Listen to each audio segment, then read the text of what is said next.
Okay, I'll just share my screen. Can you see that okay, Maharaj? Good. Okay. Everybody's good. Okay. Anyone wants to sit on this thing, you just pull it on the floor and you can use it for a cushion. If anybody wants it, I mean, it's available.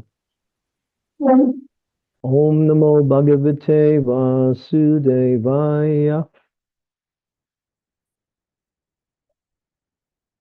Om Namo Bhagavate Vasudevaya.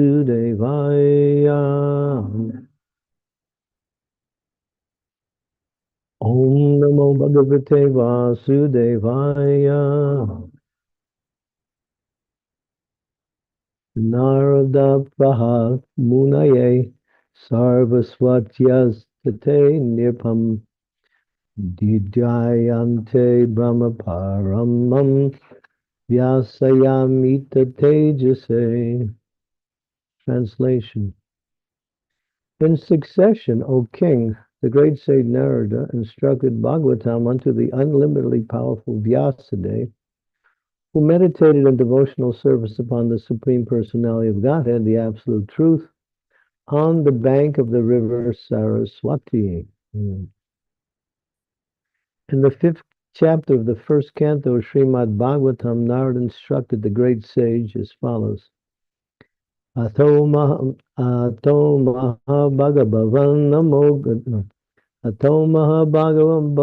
amogadrit sucha svava satyarvato dhritam vritaha urukhamasya kila bandha muktaye samadhina nusmara tad vichestitam.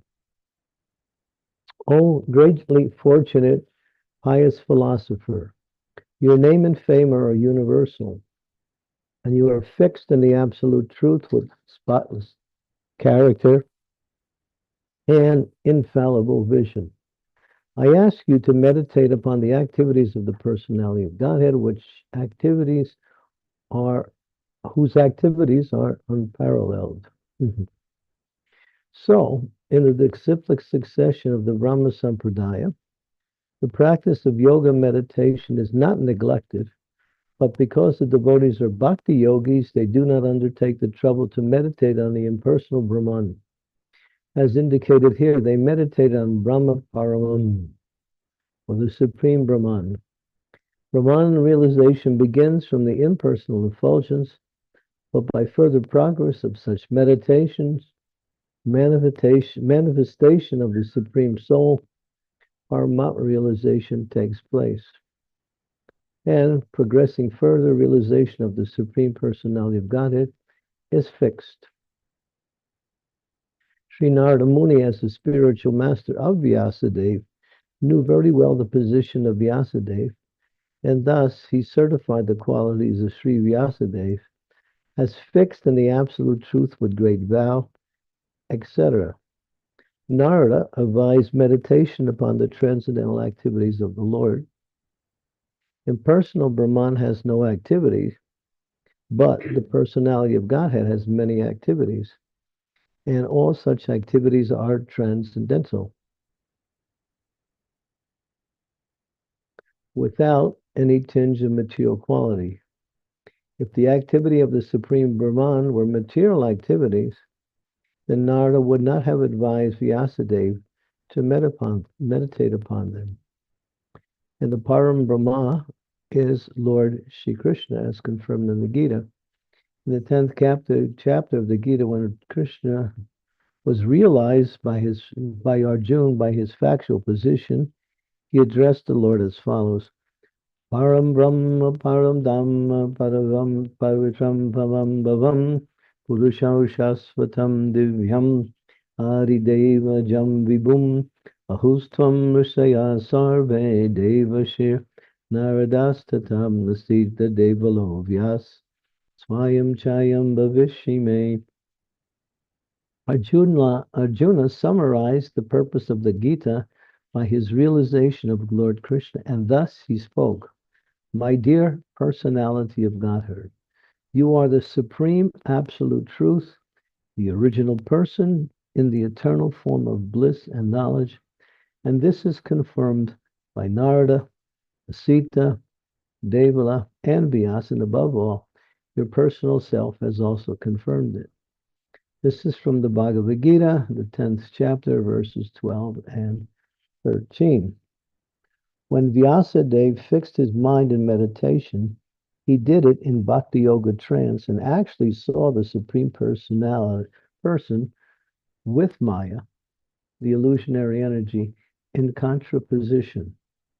As we have discussed before, the Lord's Maya, or illusion, is also a representation because Maya has no existence without the Lord. Darkness is not independent of light. Without light, no one can experience the contraposition of darkness. However, this Maya, or illusion, cannot overcome the Supreme Personality of Godhead, but stands apart from him, apasrayam. Therefore, perfect meditation is realization of the personality of Godhead, along with his transcendental activities. Meditation on the impersonal Brahman is a troublesome business for the meditator, as confirmed in Bhagavad Gita 12.5. Klesho dikka taryas tesham avyakta shakta chaitasam. Omagyan timidandasya gana jana salakaya. Chaksun militam yena tasmai shri gurave namaha. Sri Chaitanya Manobhishtam Staptitam Yena Bhutale Swayam Rupa Kadam Mayam Dadati Svadantikam Bandeham Shiguro Shiyutapa Kamalam Shigurun Vaishnavamscha Sirupam Zagujatam Sahaganat Raganatam Vitam Tam Sajivam Sadvaitam Saradutam Parijana Sahitam Krishna Chaitanya Devam Sri Radha Krishna Padam Sahagana Lalita Sri Vishakam Vitamscha Nama Om Vishnu Padaya Krishna Prastaya Bhutale Srimakte Bhakti Vedanta Swami Niti Namine Namaste Saraswati Deve Gaudavani Pacharine Nirvisesa Sunyavadi Pastyatya De Sutarine Vanchakalpa Tarubhischa Kripa Sindhu Vacha Patitanam Pavanebhyo Vaishnavebhyo Namaho Namaha Sri Krishna Chaitanya Prabhu Nityananda Sri Advaita Gadadhara Srivasari Gaur Bhaktivinoda Hare Krishna Krishna Krishna Hare Hare Hare Rama Rama Rama Hare Hare. So here we're hearing again the comparison between the different manifestations of the absolute truth and the process of meditation. One cannot meditate on something that does not have any form. There's no question of formless meditation. You can only meditate on something that has form, or some object that has form. Formless meditation is not meditation because where can you place your attention? Meditation means attention on an object. And if there's no object or no defined object, then there is no meditation. If I ask you to think of nothing, you would think that would be a ridiculous question, to think of nothing. How can you empty your mind of all thoughts and not think of anything? The thoughts are always there in the mind because the sentient being, the soul, is always active, and therefore thoughts are coming in and out of the mind. Even when we're sleeping, the thoughts are coming in and out, but we're not aware of it because of our, what we say, unconscious awareness of the conscious level. And therefore, we are not aware that the mind is very active, always active, completely active, 24/7. So there's no question of meditating on nothing. Therefore, to meditate on the impersonal Brahman is not possible. That's for those who take up that type of meditation. They adopt some form for meditation in order to perform meditation, but they think the forms are just adopted for the meditation, and therefore they dispose the forms afterwards based on whatever but actually, in order to meditate, there must be an object of meditation. So you can't meditate on nothing or on something formless. So therefore, this verse is showing the different nature, well, not different natures, but the different categories of the absolute truth. Vadanti tat tat vad vidvams tat jnanam avyayam brahmeti paramatmeti bhagavan iti subjite. The absolute truth is one, but it's divided into three categories of realization. You can't divide the absolute truth. It's not possible because you can't divide spirit into categories of the same. In other words, three categories of the oneness. And so some persons who are jnanis, they try to understand the impersonal nature of the absolute truth through some types of austerities, penances, study of the scriptures, and some forms of meditation. And that the jnanis get that. The yogis, they're a little bit more advanced. They try to meditate on Krishna within the heart, super soul, like that. And that meditation is bona fide. The jnanis pretty much are materialists. The yogis also, although they engage in meditation on the absolute truth, their desire is not to realize the absolute truth, but to use the realization they obtain in order to control the material energy, not to be affected by and be able to control the material energy. So the scriptures describe there are four classes of human beings. There are the karmis, the gross materialists, whose focus is sense gratification. The jnanis, who use meditation in order to get out of the entanglement of material energy and enter into the impersonal Brahman.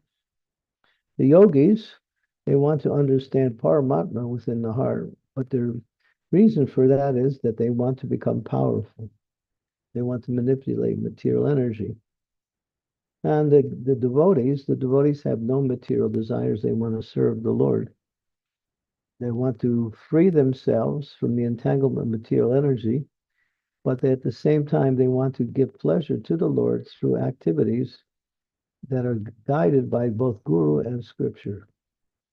And therefore, the devotees have no material desires or no material motivations, where the jnanis, yogis, and the karmis are all, what we say, they're sakama, they're full of desire. Even if it's a small desire, still, it keeps one entangled into the material energy. So the yogis, many of them, they may achieve some high level of understanding of the absolute truth, but it says aruna krishna padam padam padantiyada, because they don't serve the Lord in devotion, they can't maintain whatever they achieve. So padantiyada means, again, they fall down into the material energy from their high position and again take up usually they take up activities in the mode of goodness, like that, but they're still within the entanglement of the material energy. But devotees are free from the effects of the material energy because they use everything in the service of the Lord. And therefore, the devotees are in the best position to understand the absolute truth. And they can understand the absolute truth in all of its paraphernalia also. Qualities, names, forms, pastimes, everything that makes up the nomenclature of the absolute truth is available to the devotees through the process of devotional service. The jnanis and yogis, all they can do is somehow free themselves temporarily from the entanglement of the material energy. And the only quality they gain is that they gain the quality of being, how is it understood? Free from the miseries of material energy. That's all. Temporarily. Because unless you come to Bhagavan realization or realization of the absolute truth as the personality of Godhead, not only personality of Godhead, but the supreme personality of Godhead, as it's instructed here, Narada instructed Bhagavatam to Vyasadeva. And Vyasadeva understood in the instructions of his spiritual master. After the spiritual master had corrected him from his attempt to present scriptures that were not free from Artha, Kama, Dhamma, and Moksha. In other words, scriptures that are still mixed with the Purusharthas or the tendencies of the material energy, something material. And then Vyasadeva became puzzled, but then Narada hinted at him that you haven't glorified the Supreme Personality of Godhead in his name, form, qualities, and pastimes. That otherwise you're cheating people.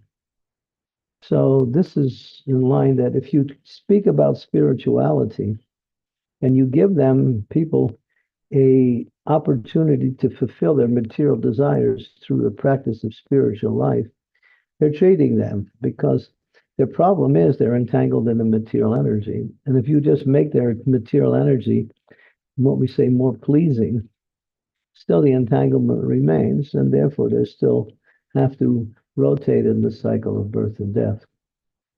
And they can't taste Ananda. From Brahman, you get Sat. From Paramatma, you get Chit. But only in Bhagavan do you get Ananda. So Satchidananda is understood according to the level of spiritual realization that you achieve. But Bhagavan has all three, Sat, Chit, and Ananda. And Ananda is the nature of the soul. And unless the soul is actually experiencing happiness, it cannot continue in its devotional practice. Mm-hmm.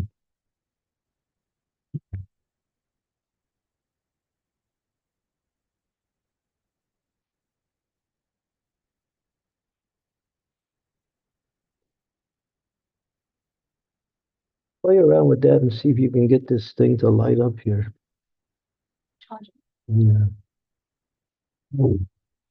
Okay, so it works, but you just have to replug it in somewhere. Sometimes it works, sometimes. Okay, so this is a little bit about what is being said in this verse in terms where to direct our meditation upon. On the personality of Godhead. We are person, and we can only relate completely to person. Without personal realization, there is no realization. Because impersonal realization is not realization, it leaves one, again, entangled in the material energy. It works and then it doesn't work. Okay. Hare Krishna. All right, any questions or comments? This one doesn't work. It's this one that works. But it's not working. Anyway.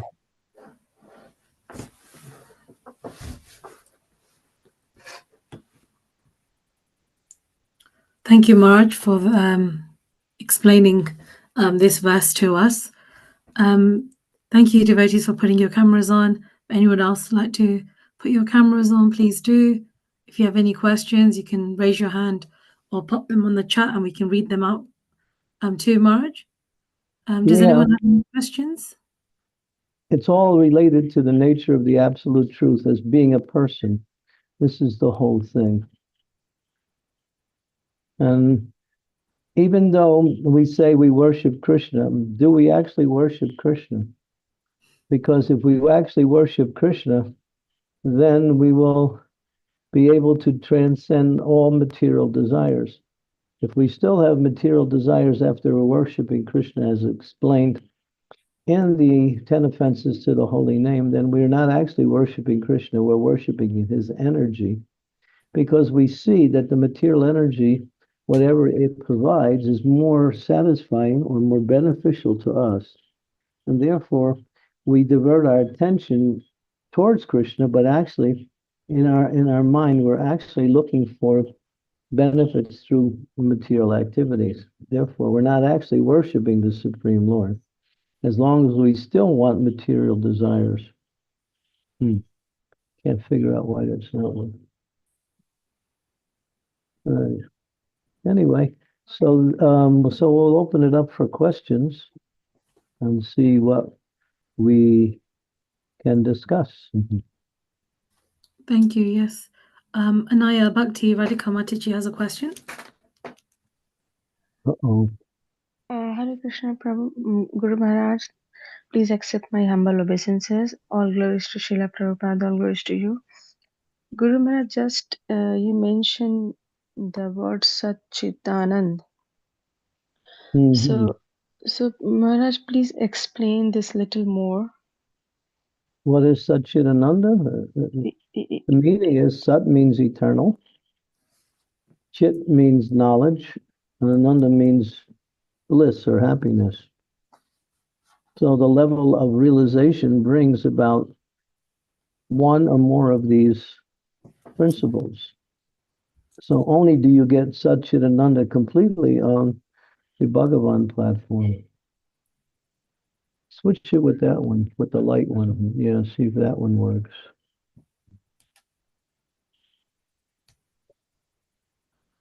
No, it's something with the cord again.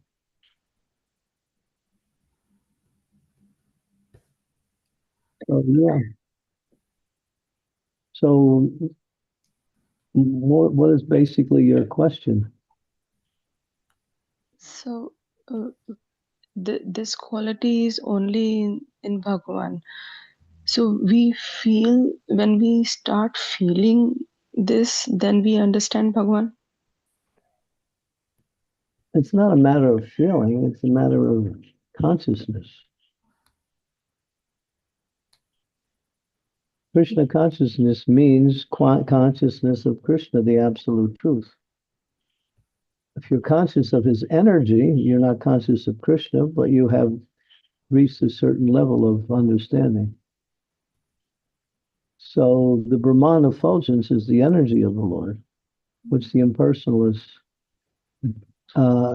desire to achieve. They don't want to worship the personality of Godhead, because then they will have to surrender to the Lord. And they are against the principle of surrender, so they want to worship the Lord without surrendering to the Lord and be benefited by the mercy of becoming free from suffering of the material energy. The devotees are not so much interested in freedom from material energy.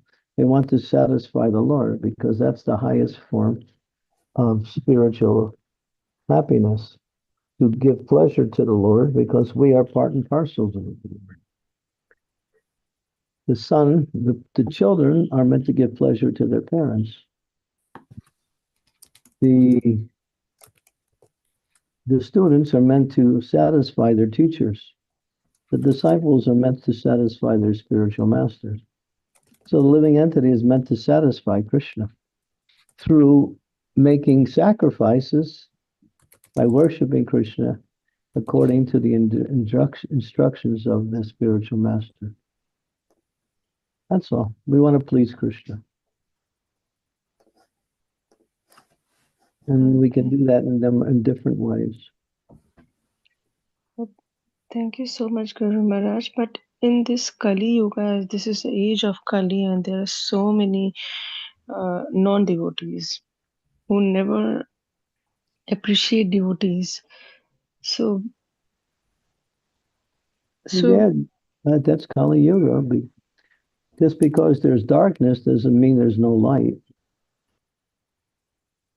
If you stay in the darkness, then you become affected. If you get out of the darkness, then you become, you gain knowledge and happiness.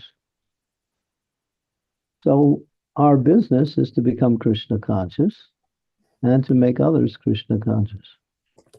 But our first business is to become Krishna conscious. Otherwise, how can we make others Krishna conscious?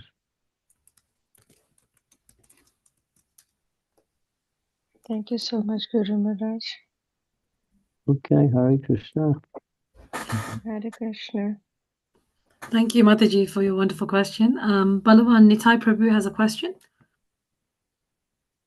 And then maybe we can, if there's any questions from the devotees in the room. Yeah, we do have, but we'll take the questions online first. Sure. Thank you. Hare Krishna, Guru Maharaj. Please accept my humble obeisances. All glories to Srila Prabhupada and the assembled devotees. Jai Shri Nityananda. I always find this discussion of Brahman and the difference between Krishna consciousness and Brahman realization super interesting. I just never know how deep to get. I mean, I remember them saying that there was Brahman with form and without form, and that they considered gods like Krishna Saguna Brahman, Brahman with form. Is this just a totally like a workaround from the Brahman worshipping perspective? Well, so the absolute truth is sometimes referred to as the supreme Brahman.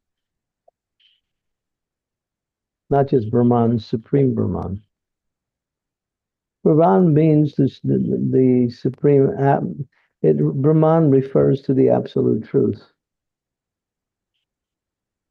Brahman realization is the energy of the Lord, the spiritual energy of the Lord that pervades all of creation.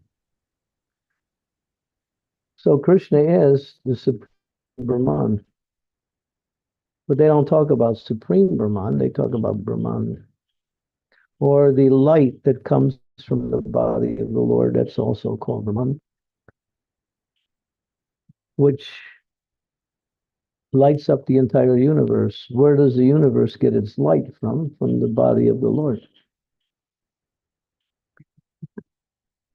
Why is the sky blue? Because Krishna's blue. So the light is coming into the sky and colors the sky blue because that's the light from the body of the Lord. But then there is the bodily effulgence, and then there's the bodily. So both are Brahman. One is a little bit higher, but both are impersonal. So, I mean, it's not, you can't really spend so much time trying to understand it. All you should understand that's one level of spiritual realization, that's all. But it's not the complete. It's a partial realization of the absolute truth. The complete realization is Bhagavan realization, or the personality of Godhead. Then all the qualities of the absolute truth become manifested in the realization. But if you don't come to that level, then you can understand yourself as being a spiritual being, but that's all.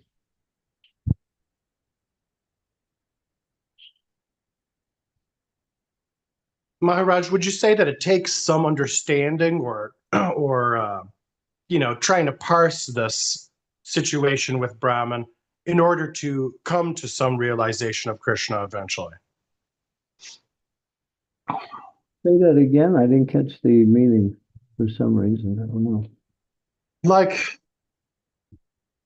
the sort of mechanics of Brahman and how it works with our world and how we perceive things and the all-pervasiveness of Brahman. That is like the beginning of understanding. Yeah, it's the beginning. Yeah. The energy that manifests throughout the creation is the Brahman energy,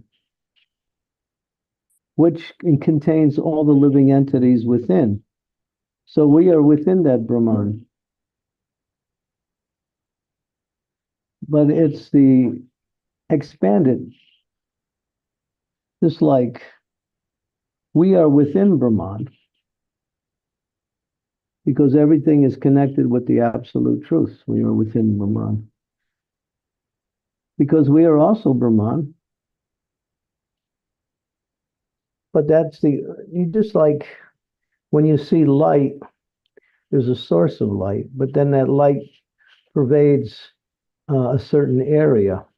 So that the effect where the area is being lit up is the light of that source. Just like the sun, and then there's the sunshine. So you might say this way. This is how we try to give an analogy. You have the sun, you have the sun god, who is the controller of the sun, and you have the sunshine. So the sun god would be realization of the absolute truth as a person. The sun is localized, that would be Paramatma realization. And the light of the sun, which is all pervading, would be like Brahman realization. So that's using the analogy of the sun, that energy that's everywhere, that's Brahman. As the sun is in one place, but its light covers many millions of miles. But Krishna's body emanates this light, which includes all the living entities within that light. That is the Brahman existence. But to realize that means you realize you're a spiritual being. You don't realize the absolute truth. Absolute truth is, as was here said in this particular verse, Param Brahma, Param Dharma, Pavitam Idam Uttamam, Vivyaksavakaram. So that verse was quoted in the purport. That Krishna says, I am the source of everything. I am the light, I'm the source, I'm the everything. So everything comes from a person, and that person is the Supreme Personality. He's not only a person, but he's the supreme source of everything that exists. So just like, to use a material example, you might marry someone because they got a lot of money. So you're more interested in their money than you are interested in them. So therefore, your relationship is not about them, it's about their money. So the energy of the Lord is coming from the Lord. We're more interested in his energy than we are in him. Right?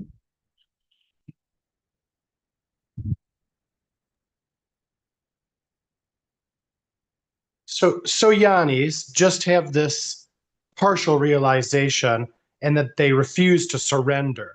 It doesn't seem like much of a stretch to say that the effulgence of Brahman comes from the Lord, but they seem to argue against that. And so Well, they say the impersonal aspect of the Lord is the complete understanding of the Lord. They don't accept personality. They say personality is limited.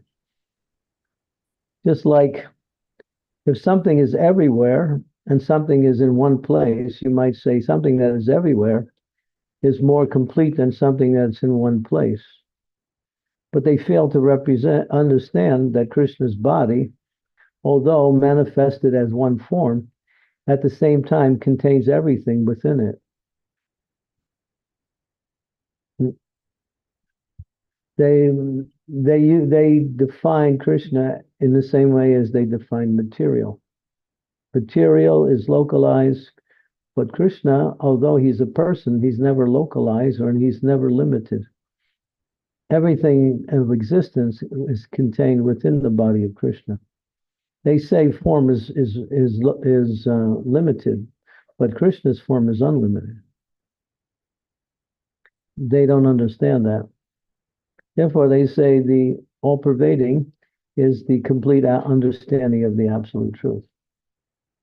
And for the sake of meditation, they adopt forms, but they say these forms are material just for the sake of worship. And when Krishna comes to the material world, they say he takes on a material body also, which he doesn't. So they're materialists, but they're elevated materialists. That's all.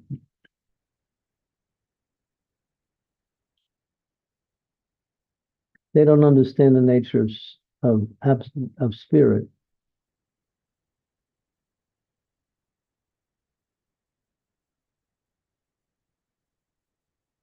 If you can sit there all day. There's one nice book.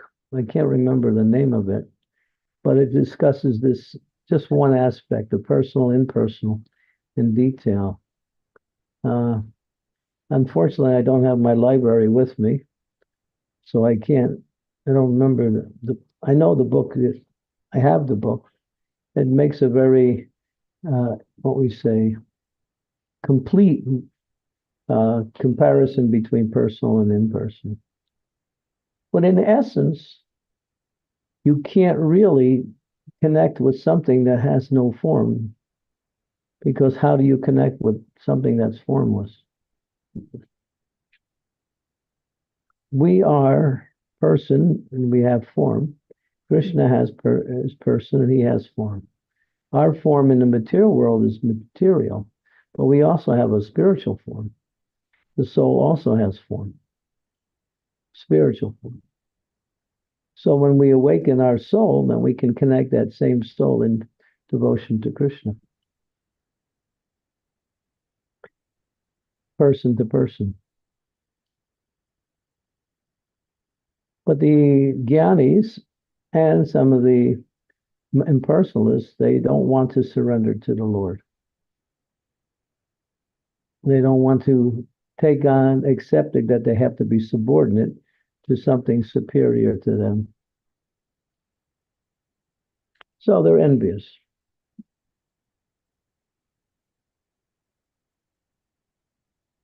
But there are impersonalists who are not envious. They're called Brahmavadis. They understand, they think that the Brahman effulgence is the highest. But when they come in contact with something higher, they accept it. But the Mayavadis and many of the Gyanis, even though they come in contact with something higher, they won't accept it. They're stuck on their own ignorance. So just like the four Kumaras, they were impersonalists, but they weren't envious of the Lord. And when they came in contact with the Lord, they gave up their impersonal understanding and accepted the personality of Godhead. So that's there in the Shastras. And if you read Prabhupada's Bhagavatam, he talks a lot, personal and impersonal. Because we are impersonalists by nature, because we're more interested in what Krishna can give us rather than what Krishna is. We're more interested in his energy than we are in him. That's a form of impersonalism. So when we get beyond that, we actually become personalists.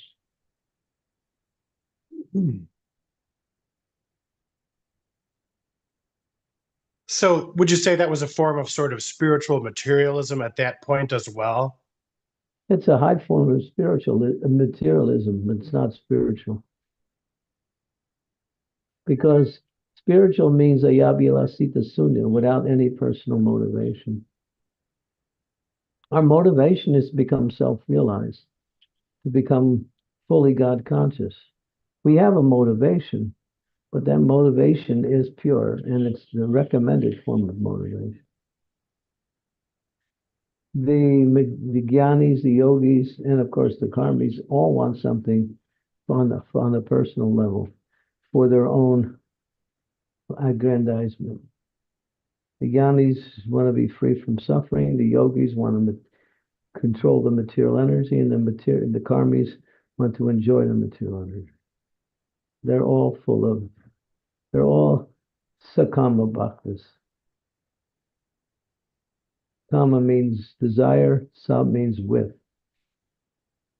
But devotees are nishkama, or free from any person. Why? All they want to do is serve the Lord. And they're happy serving the Lord. They find satisfaction in serving the Lord. Because they enter into their nature, their constitutional position, is Jiva Sarupai Krishna or Nichidas. When we come back to serving the Lord, we come back to our actual identity. We are meant to serve the Lord. Fire is meant to burn and give light. Sugar is meant to give some sweetness. Chili is meant to give some pungentness. The soul is meant to serve and love the Lord. That's our identity. It's not foreign, something you acquire, something you gain. No, something you uncover. So we're teaching how to become yourself. And they have some idea of the self as being spiritual, but they don't know the purpose of this, the self in relationship to the Supreme Self.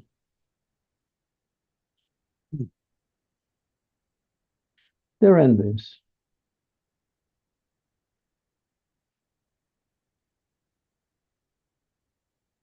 That's why many of them, when they reach some type of perfection in their own, what we say, sadhana, they say we are God. But God, how could God become? God is. Nobody becomes God. God is. And those who are God don't forget they're God and become something else and then become God again. Because if God has to forget, then he's not God. And you can put a punch holes in their ideas. So yeah. If you listen to many of Prabhupada's lectures, you can do a little research in the database, and you'll find even lectures that are entitled Personalism and Impersonalism. Listen to Prabhupada. He's very clear, and he gives so many examples to bring about the understanding.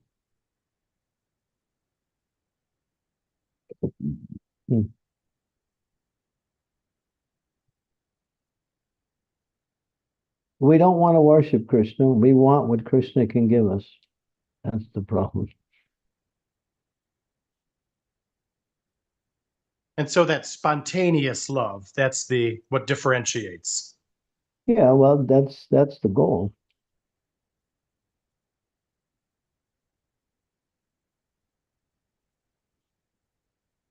Well, I could keep talking about this forever. So thank you, Guru Maharaj. Very interesting.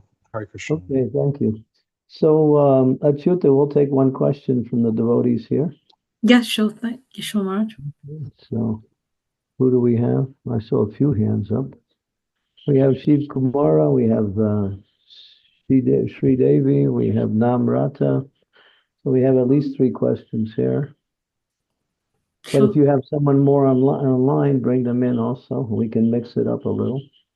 Yeah, we can do. So we'll take Shiv Kumara first. I'm going to run out of batteries soon.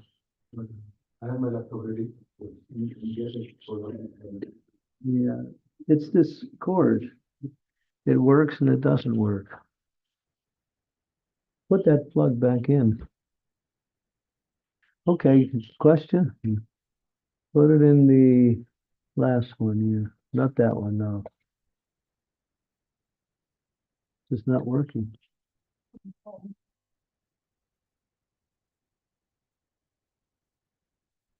But yes, I'm listening. So the jiva, you mentioned that the jiva is limited in a sense that he can only realize himself as spirit soul, and that is capacity. At this level, as an individual, he cannot realize the absolute truth, absolute truth. He can realize the absolute truth, as long as he follows the process of bhakti. I mean, through jnana. Not through jnana, no. So that's the limitation of Jnana, Krishna gives the realization when one is qualified. Hmm. But if someone wants Krishna but doesn't want to worship Krishna, what are they going to gain? So Maharaj, just on that one follow-up question, Maharaj, if one is ready to shunt his identity itself, and Srila Prabhupada mentions it as spiritual suicide. Hmm? Srila Prabhupada mentions impersonal realization is spiritual suicide. If somebody is willing to let go his identity, what is his difficulty in surrendering is something that If someone is willing to give up willing his, to give up his own identity, which is considered to be spiritual suicide, what is his difficulty in surrendering? Anyway, he is giving up his identity. yeah, that's a good question. That means they're ignorant. They don't know their best interest. Hmm. To serve the Lord is easy and it's natural. To go through these other processes of gyan and yoga takes a lot of endeavor, and one has to be proficient in the sadhana. Very hard to achieve. And if there's some discrepancy along the path, the whole thing is null and void. For bhakti, you're always in the process of learning. You're always in the process of becoming more aware of how the process works, what is your relationship to Krishna. And all of the paraphernalia that we use is all also spiritual. Just like we went to the holy place today. So that place has Shakti. Just by going there, you gain some spiritual merit. You may not always feel it. Sometimes you do, sometimes you don't. But it's just there automatically. But if you go there with the wrong intention, then you gain much less than what you could if you came from the right. What is the right intention? Is to purify yourself and to hear from those who it says from those who stay at the holy places, to hear from such persons. What is that verse in the Bhagavatam? Saeva Gokara. Yasyatma buddhaya guna petridhatu. Yasyatma Buddhaya. Yasyatma Kunute Vikarma. No. No, this is the verse. Yasyatma buddhaya guna petridhatu ke twadika latradishu pamajyati. Yatirtha buddhaya shalilena karichi janiya shubhikesha saeva gokara. Saeva Gokara. That one who goes to the holy place is simply to take a bath.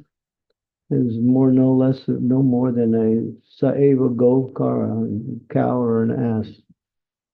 Go to the holy places to hear from holy men and take the dust of the lotus feet of the holy places. Take the prasadam and see the deity and offer worship. And then one is actually entering into the mercy of the holy place. This is very mysterious. It works and it doesn't work. And there's no apparent reason why. Let's see how much I have let me see how much I have left here.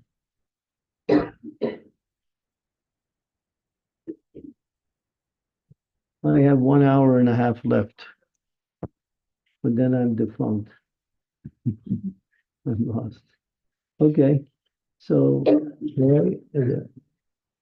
have Namrata. She has a question. Oh yeah, I was just testing you. Just see if you like the other one better.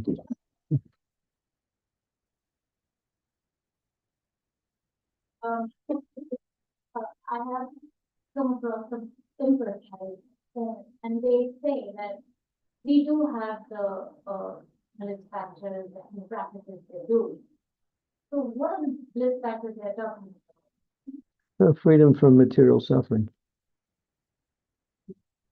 So If you stop suffering, you feel some pleasure.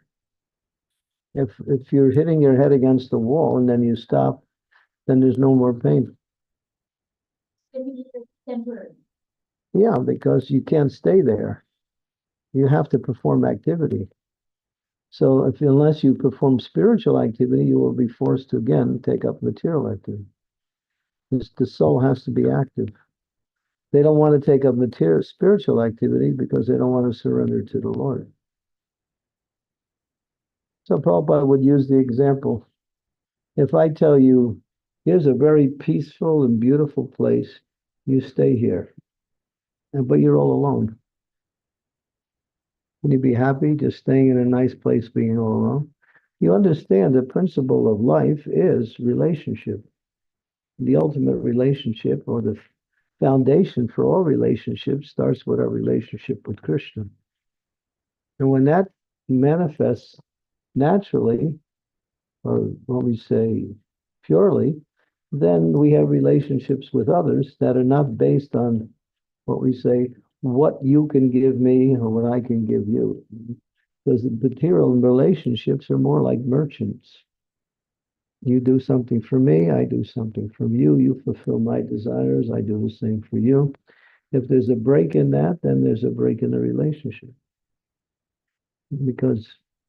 But spiritual life is not like that. We are simply trying to satisfy the Lord, that's all. And we're developing a relationship with Him through that process of serving the Lord. So we get realization of our relationship with the Lord through serving the Lord, through chanting, through hearing about Him, through worshiping Him, through serving. We feel the presence of the Lord in some, maybe a small portion. But I don't recommend this, but if you want to understand how much you're getting in spiritual life right now, just stop and don't do anything, and then you'll see. Whoa, I didn't realize I was, huh? You feel the void. You feel like everything becomes useless. We would say, if you don't chant your rounds for one day, you know it. If you don't do it for 2 days, you and your friends know it. And if you don't do it for 3 days, everybody knows. So yeah, the experience we're getting, we may not always perceive as being happiness, but Krishna is giving us a lot. We can't always see it. But if we just reflect back to what we were before we were devotees, we can see there's a qualitative difference in our life. Not only qualitative, but very much quantitative also. But even if we want, we can't go back. She's saying even if we want to go back, we can't go back. Yeah, that should be that's the attitude. If you get out of hell and you make it to heaven, why you want to go back to hell again?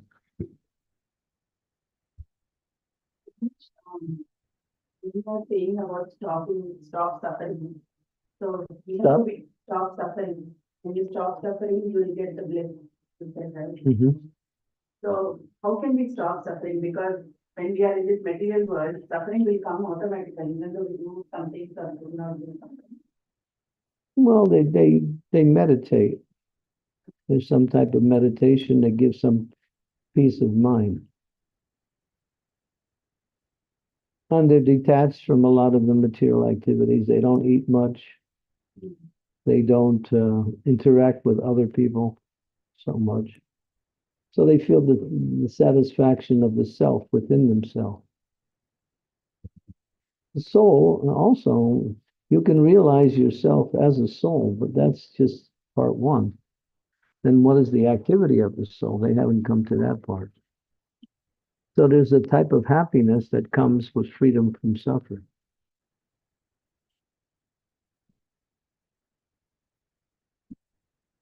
Mm-hmm.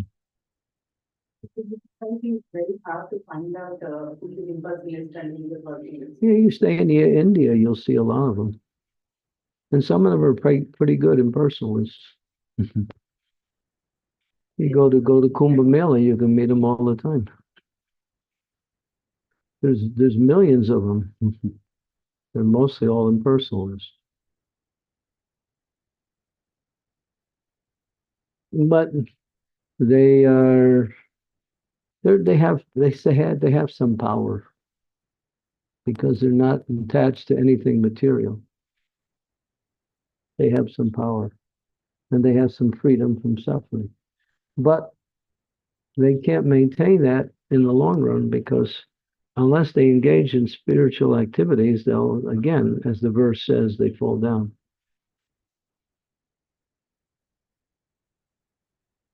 You can go on a trip to some vacation, but after some time you want to come back home because you feel more happy when you're at home. Even though you went on some vacation, there was some satisfaction there. But because you're not in your natural home or in the habitat, you still feel. So unless we're serving, we're not in our natural condition. Or else we take up material service just to compensate for the fact that we need to have service. So that's the impersonalists. They'll take up some material service after some time.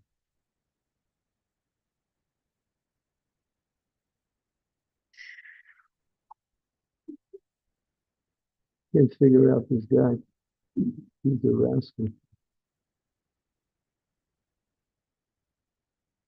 Okay, any other questions? Anybody, any more there for Achyuta on your side?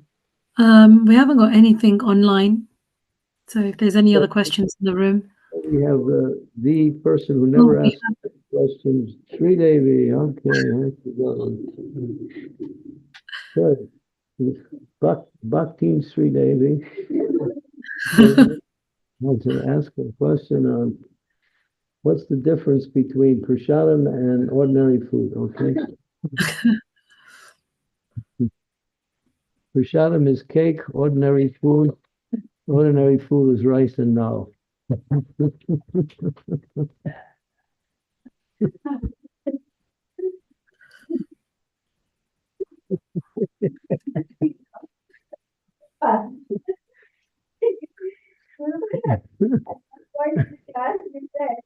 As long as we have material attachment, we are not really worshipping Krishna, but worshipping his energy.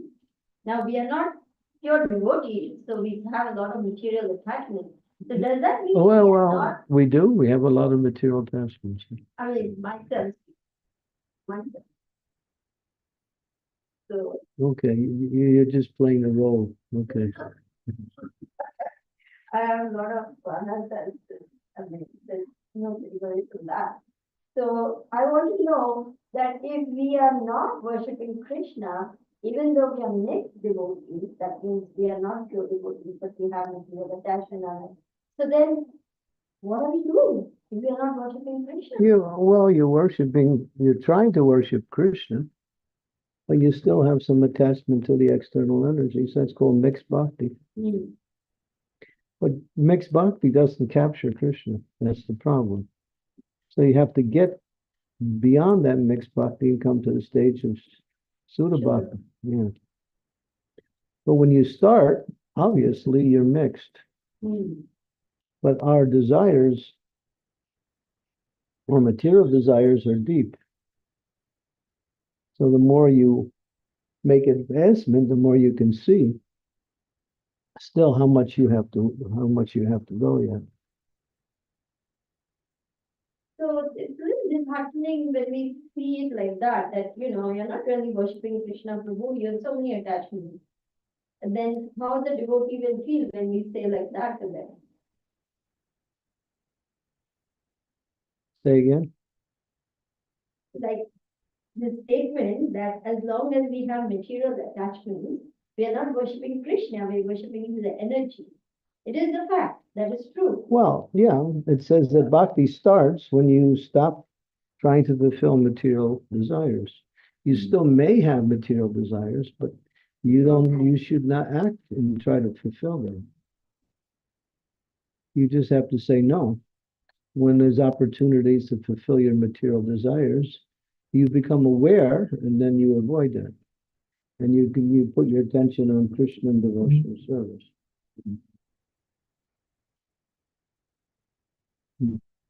Revati, you have a question? Yeah, Hi Krishna, Guru Maharaj, my humble obeisances, all glories to Srila Prabhupada. I had a similar question like Sri Devi Mataji was asking. about this personalist, impersonalist. Thank you so much for explaining this jnana and all these yogas. So I feel like even though we are practicing bhakti yoga, we still have the traces, like, from, karma yoga and jnana yoga and this Ashtanga yoga. We have the tendency still. So how can we, like, while chanting, we were actually reading in Bhakti Vriksha about this small book on Veda base, Bhakti, the Art of Love. So in that, Prabhupada has mentioned about, like, activities are very important. So unless we do activities for Krishna, we can't really develop that love of Krishna. So my question is, like, so even while chanting also, I feel like I'm connecting to more to energies of Krishna. So how can I really develop love of Krishna while chanting? How can I feel like personal form of Krishna while chanting?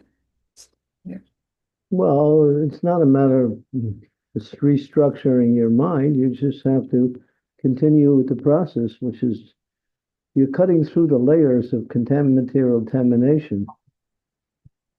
And as you cut through, you just like as the clouds cover the sky, sometimes you see the cloud covering the whole sky. But behind the clouds, the sun is there. You can't even perceive the sun's presence. But if the clouds start moving and there's some break in the clouds, the light of the sun starts to come through.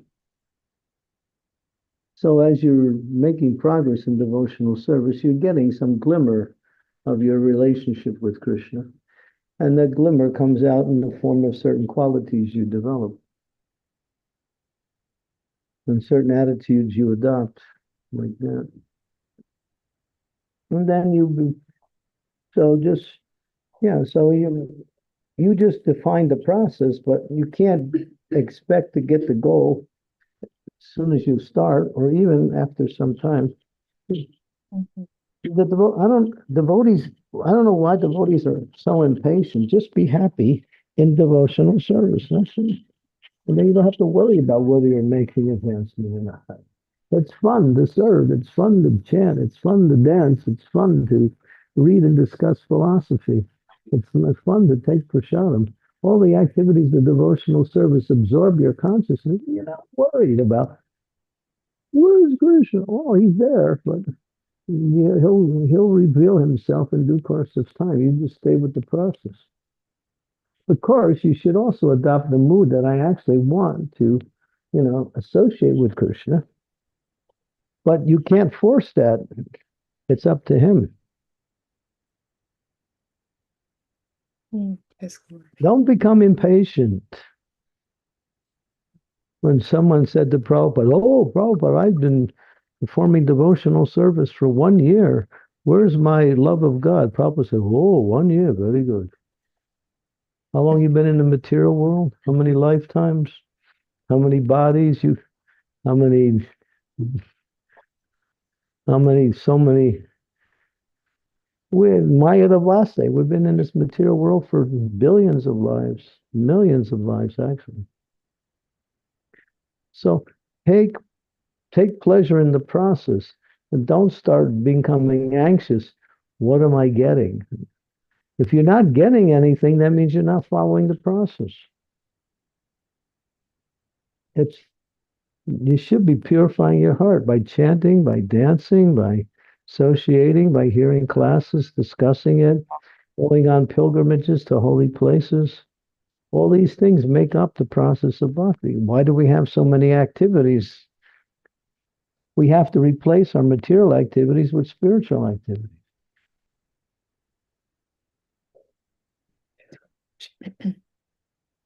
Yes, Guru Maharaj, yeah. We are very happy, at least after coming here, we stopped our material activities and we are busily engaged in these spiritual activities. When you write me, you always tell me how many things you're doing, and you're always doing a lot.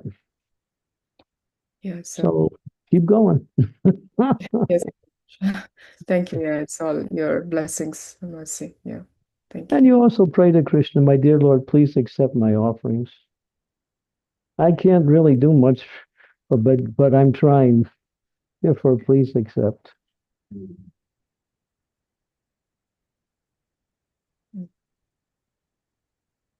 Yes, Ganesh. Thank you. Hare Krishna. To get to meet Krishna face to face is something that is not so easily attainable. But it's possible. If it wasn't possible, there'd be no process of bhakti. It's possible to see Krishna face to face, but you have to qualify yourself. But the process of qualification is susukham. It's joyful. It's not arduous like the jnanis or the yogis who have to perform rigid austerities and deny themselves of so many activities and try to perform all kinds of meditations.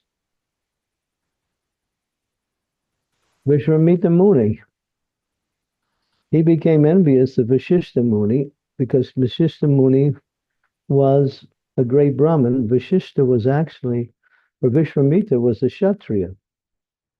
So he was defeated by Vashishta Muni, although he was a Kshatriya. So he thought Brahma Tejas was higher than Kshatriya Tejas. So let me become a Brahmin. So he took up Brahminical activities. And so he wanted to become Brahminically powerful. So he started a process of meditation. And so he sat down in the summertime with 7 fires around him, just tolerating the heat of the sun and the heat of the fires all around. And in the wintertime, he immersed himself up to his neck in ice cold water.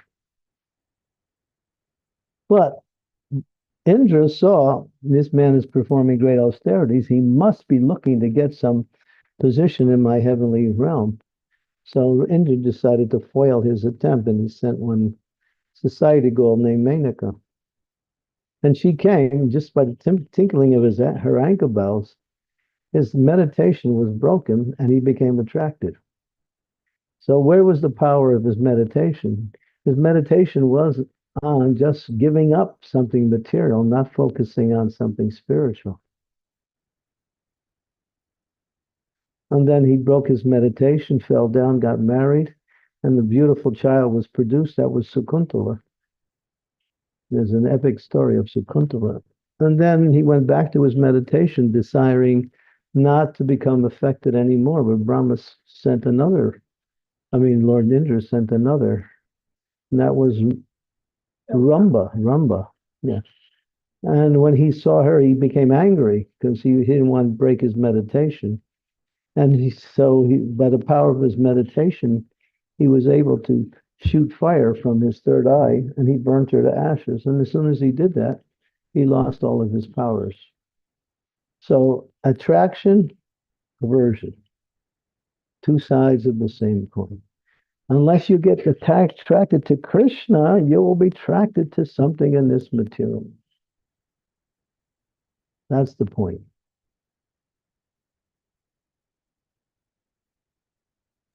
Get attracted to Krishna, and attraction to Krishna is natural because we are attracted to Krishna, but we're still covered by our material desires. And therefore, we have to awaken that attraction through the process of bhakti.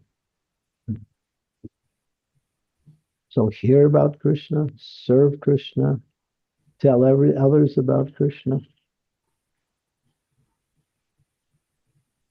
Become Krishna addicted. Yeah. That's why we come on these yatras, so we can just kind of like focus all our attention on Krishna consciousness for like 7 days. And we get what we call just a condensation or concentrated spiritual energy for 7 days. And then that boosts our consciousness up. And then we go back to our material energy. We're not the same anymore. We've gained something. Yeah. But if you stay here and don't go back, then it's easier.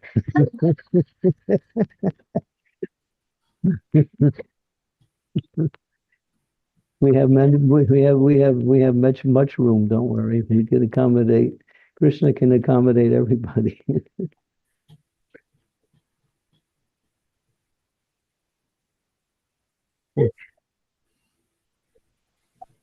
Amazing. How fast is she making advancement? I can't believe it. Amazing. Yeah, because you know why? You know what her secret is?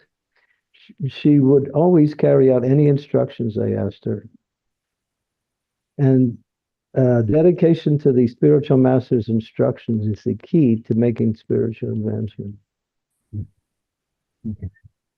And then everything else follows, Krishna. Because the dedication to the spiritual master's instructions is dedication to Krishna.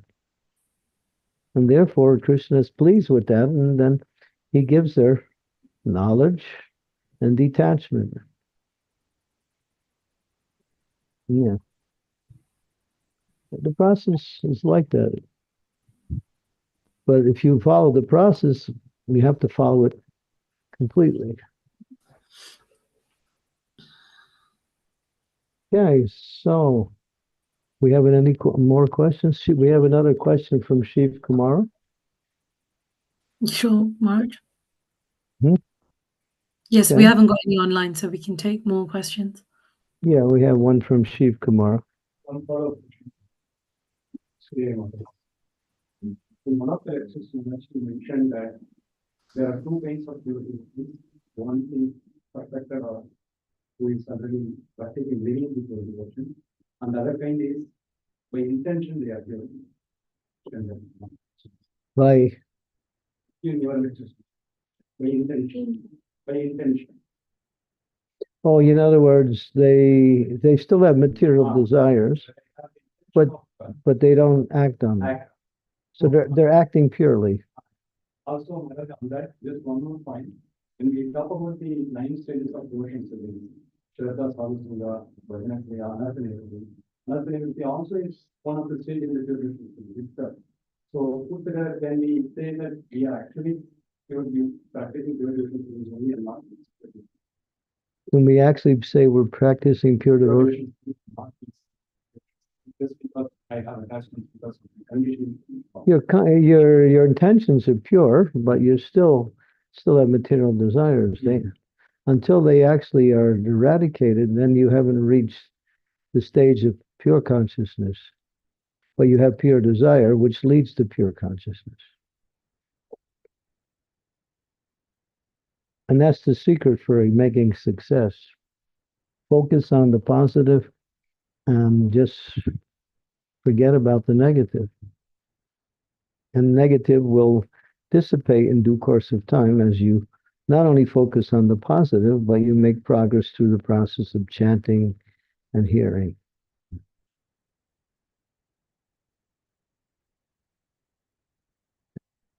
Okay.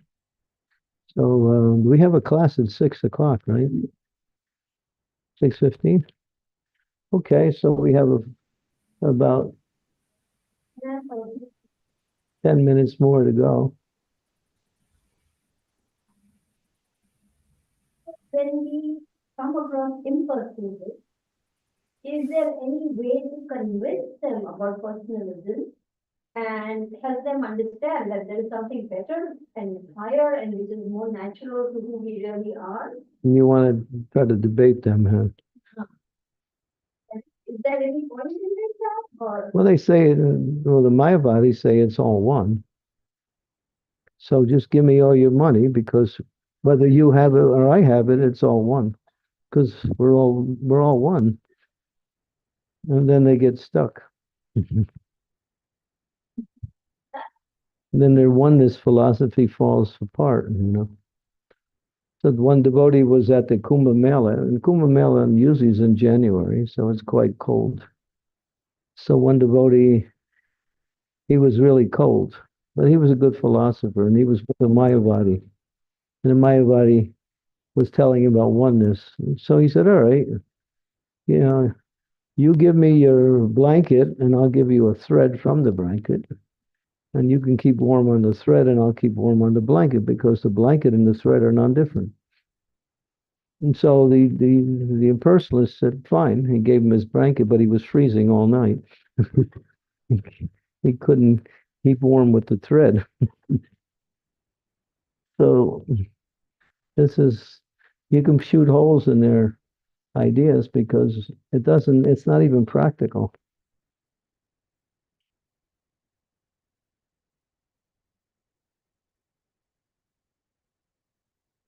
Okay, so I think that's about it. We can stop here.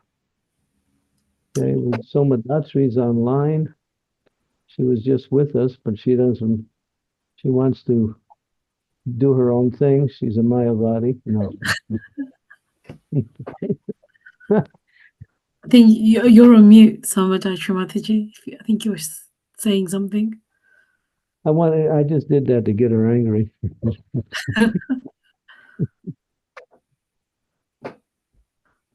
Samadhi, what happened? I prefer to be in cold room. It's too much in this small room and hot and sit. Okay. Sorry, Guru Maharaj, it's too much for me. All right. This here. Samadhi likes any temperature over 10 degrees Fahrenheit Celsius is hot. You put her in the North Pole, she's happy. Okay, thank you.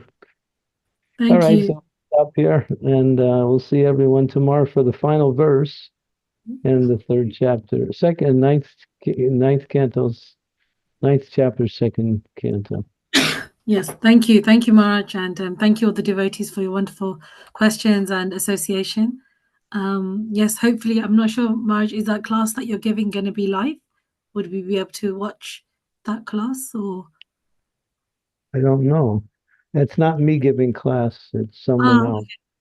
Sure. But I think it's not so much a class, it's more of an information about the nature of the temple here and all of the activities and the history of the temple. Sure. Okay. Thank you. Thank you, everyone. Thank you, Guru Maharaj. Hare Krishna. Maharaj, Chandramauli Thank you, Swami. Guru Maharaj. Hare Krishna. Thank you, Maharaj. Hare Krishna. Thank you very much, Guru Maharaj. Yeah, so was